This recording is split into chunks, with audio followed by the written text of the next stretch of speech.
Fall Line by Michael Garon, Episode 25, Merger and Acquisition.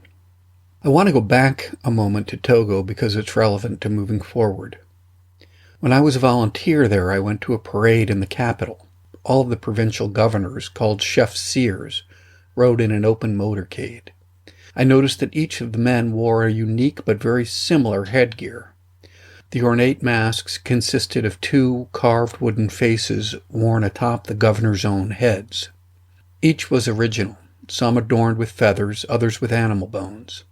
When I mentioned the distinctive commonality, someone said they were all made by the same artisan. The guy was said to have powerful magic and serious carving prowess.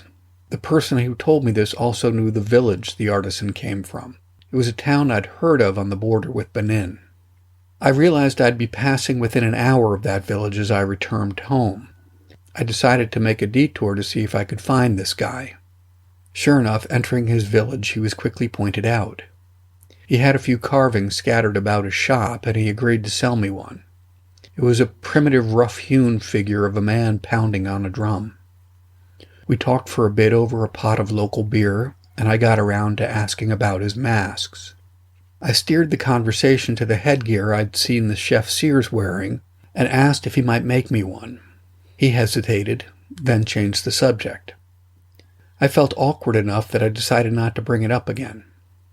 I said goodbye and was headed for my motorcycle when he said, "I'll have your mask ready in 4 months." Then he asked if I could pay half his asking price up front. 4 months later, I went back to the village, very unsure of what I'd find. I pulled up in front of his shop, and once again we shared a pot of beer. After a time, he asked me to wait for a moment while I went to get something. He returned with a 2-tiered mask in the style I'd seen each of the chef-seers wear, but this one was unique as well. The lower of the two mask faces was painted with a startling shade of pink. He'd bordered the head with long hair and painted the chin with a beard. The huge eyes and parted lips lent the mask a menacing, diabolical air. Above the face, he'd carved a woman naked to the waist. She clutched a pair of huge pythons in her raised hands. Her long black hair, taken from a living source, sprouted from her head, and her bottom half was the body of a fish.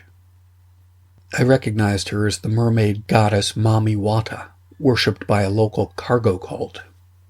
Cargo cults originated in the South Pacific.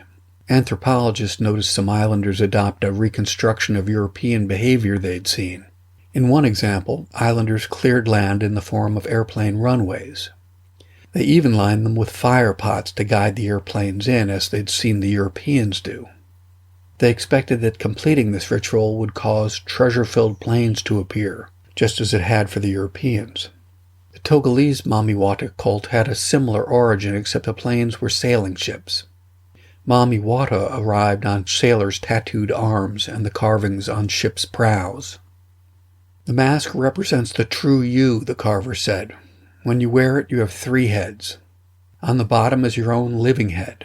On the top is your protecting spirit. Between them we trap your evil spirit. Your protector is Mamiwata, and one day she'll make you very rich." I thanked him for the unattractive headgear and headed back to my own village. I understood the power of the headdress as soon as I got home. Not a single villager would come into my mud rooms as long as the mask was visible. They'd shake their heads and point at it and tell me it was too powerful to be near. In fact, in the decade and a half I had that thing, no African ever agreed to be in the same room with it, even after I got back to the U.S. I'll return to the mask in a moment, but first I wanted to get back to my return to my company in the U.S. after leaving Madagascar. M&G agreed to have me back as vice president when I returned. I learned that Dave Newton had contracted lung cancer. He was my great friend, business partner, and mentor.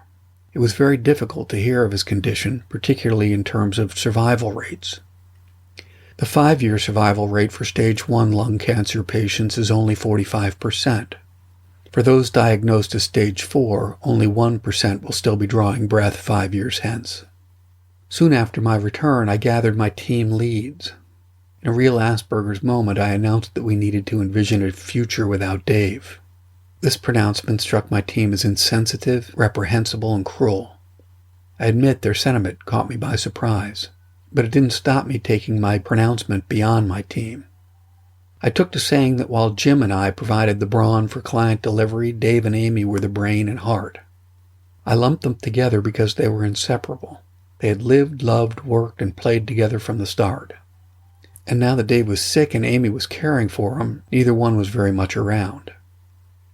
It wasn't long until I told Dave and Amy how I felt. They brushed my lose our heart and brain metaphor aside, insisting that they'd always be around. But as time wore on, that was less and less the case. No one wanted to acknowledge that Dave was dying, so the company plodded on as if everything was fine. But in reality, we were stumbling.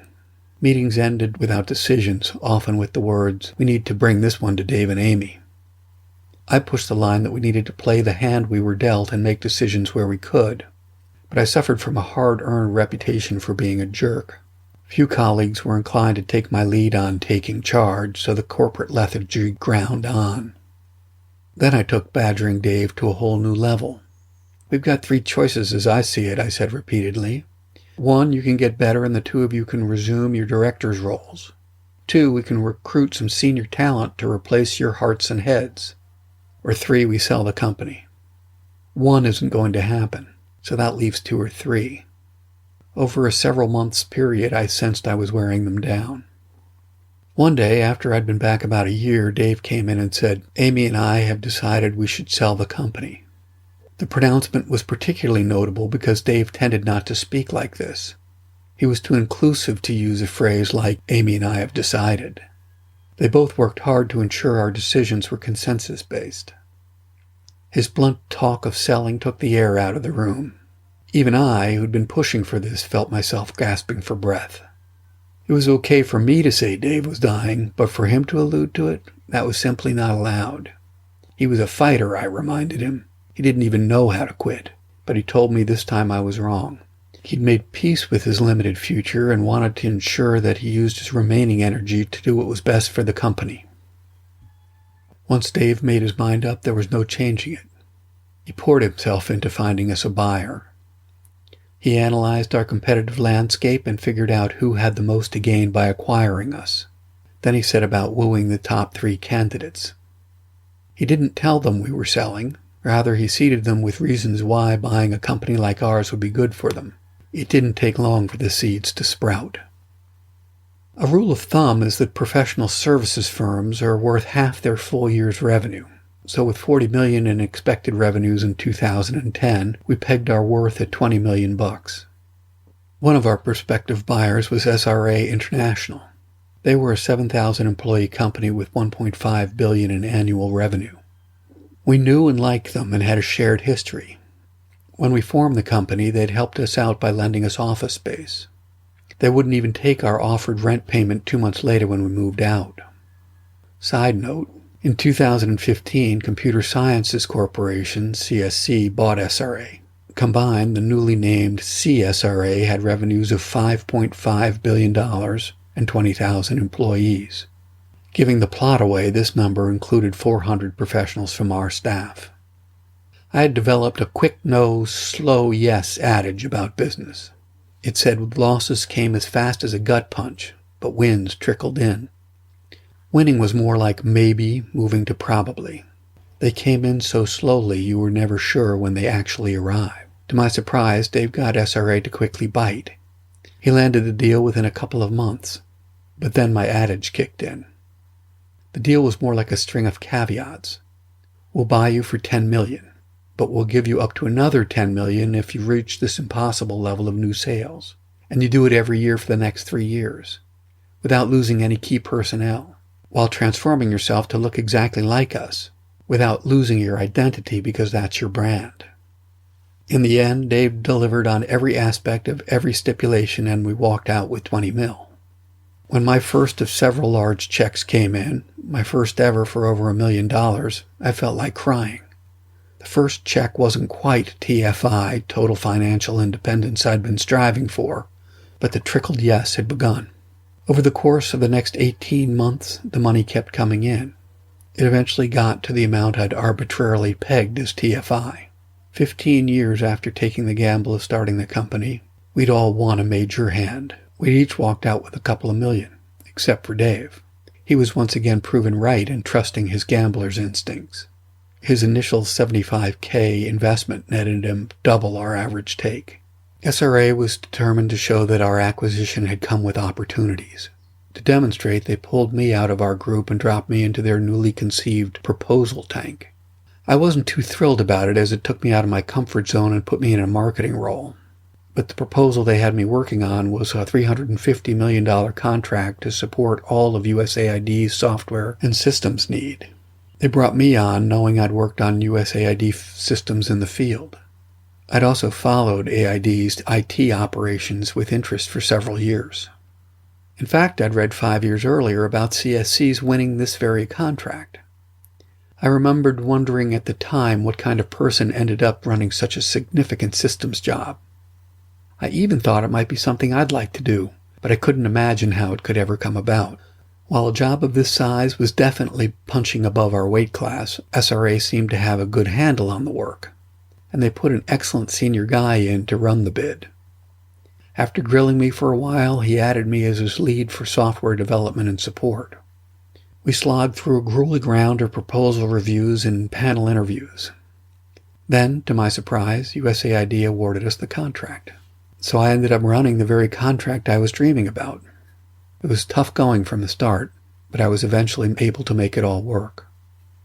I assembled a terrific team, and in a short time we learned to love the work. Meanwhile, back at the ranch, Dave was putting the finishing touches on the merger. He worked tirelessly to ensure all of our staff were comfortable and well-placed. He also fought hard to get our vice presidents placed in SRA as vice presidents. This was difficult because the SRA title required a larger business base than any of us had. Even so, he got them to agree. Most of us were fearful that the acquisition would cause us to lose the M&G magic, but it was still intact 2 years into the acquisition, and we even managed to keep every one of our staff. Dave deserves most of the credit for this, and he did it in the same 6 months he went through chemo and open-heart surgery. On August the 11th, almost on the day he collected the final payment on his millions, Dave died. The turnout for his funeral was huge. Amy flattered me by asking me to do the eulogy. Then she announced she'd endowed a charitable foundation in his name. A year later, Nancy once again pulled her, quote, career card. She let me know we'd be moving to Tanzania. Just before we left, we had an out-of-town guest for dinner. He saw my African headdress of mami wata and admired it. Then he told us about his own collection of occult objects. He said he was so serious about their power that he kept them on an altar he had built in-house. I had always felt conflicted about the mask. On the one hand, I suspected it deserved some credit for delivering its long-promised riches. But that idea was blasphemous. Also, I was superstitious enough to wonder if my giving the headdress away might result in my losing my payout. I decided the time had come to break this delusory bond. Our house guests left with the mami wata mask, and I'm happy to report at this juncture I still have the cash. I arrived in Tanzania with the kids in tow a month after Nancy arrived there. It was the 18th of August 2004, my 50th birthday.